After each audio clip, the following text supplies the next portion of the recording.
Fakta mencengangkan sekaligus pilu terungkap dari pengakuan pemuda berinisial RF yang berusia 20 tahun yang merupakan warga desa Palenggiren, Kecamatan Tanjung Bumi di hadapan penyidik Satreskrim Polres Bangkalan pada Senin 23 Juni.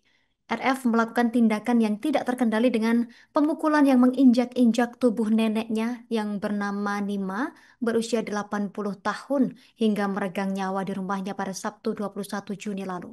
Untuk informasi selengkapnya, kita sudah terhubung bersama rekan Ahmad Faisal Edo, jurnalis Tribun Madura. Rekan Faisal Edo, silahkan informasi selengkapnya. Baik Justina, di studio dan Tribuners, tragedi menyayat hati atas kematian nenek Nima berusia 80 tahun di tangan seorang cucunya RF 20 tahun menorehkan sejumlah catatan di meja penyidik Satreskrim Polres Bangkalan. Dihadirkan dalam pemeriksaan pada Senin 23 Juni kemarin, pelaku RF mengaku sempat mengkonsumsi narkoba jenis sabu sebelum melakukan pemukulan dengan tangan kosong hingga menginjak-injak tubuh korban yang mengakibatkan nenek Nima meregang nyawa pada Sabtu 21 Juni 2025 sekitar pukul 11 malam. Kapolres Bangkalan AKBP Hendro Sukmono mengungkapkan pelaku mengaku kesal karena korban sering marah-marah sehingga memicu pelaku RF bertindak di luar kendali. Hendro menyebutkan hasil otopsi pada tubuh nenek Nima ditemukan luka dalam pada bagian kepala korban. Tribuners, pelaku RF tinggal bersama korban selama 7 bulan. Sebelumnya pelaku berada di Pontianak, Kalimantan Barat bersama kedua orang tuanya. Namun karena tidak kunjung mendapatkan pekerjaan, pelaku disebut Hendro memutuskan pulang ke kampung halaman untuk tinggal bersama korban.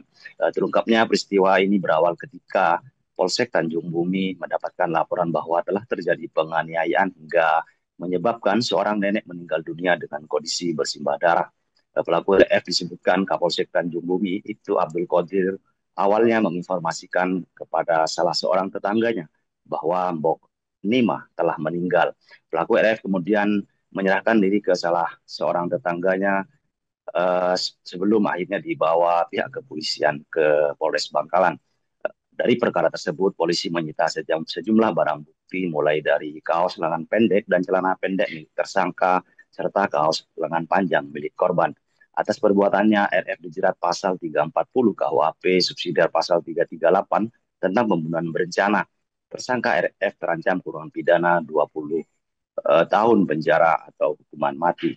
Begitu rekan Justina, saya kembalikan ke studio. Terima kasih rekan Ahmad Faisal Edo, jurnalis Tribun Madura. Selamat bertugas kembali. Pemirsa, untuk melengkapi informasi Anda berikut keterangan dari sejumlah pihak terkait. Akan pasal 340 dan juga 338 yang mana ancaman hukuman maksimalnya 20 tahun atau hukuman mati. Pelaku ini sudah lama merasa kesal dengan korban karena sering ditegur ketika keluar rumah. Dari hasil pendalaman sementara memang modus dari pelaku menganiaya korban dengan cara memukul berkali-kali. Kenapa kamu bunuh? Saya suka ditakuti. Suka ditakuti, sakit hati kamu ya, iya, sama nenekmu itu. Terus? Suka teriak kalau saya teriak. pergi. Terus kamu bunuh pakai cara apa? Kamu cekik apa kamu apa? Saya tinju. Tinju? Iya. Sampai darahnya banyak itu? Iya, saya injak pakai kaki. Ya, injak pakai kaki. Ya. Download Tribun X sekarang. Menghadirkan lokal menjadi Indonesia.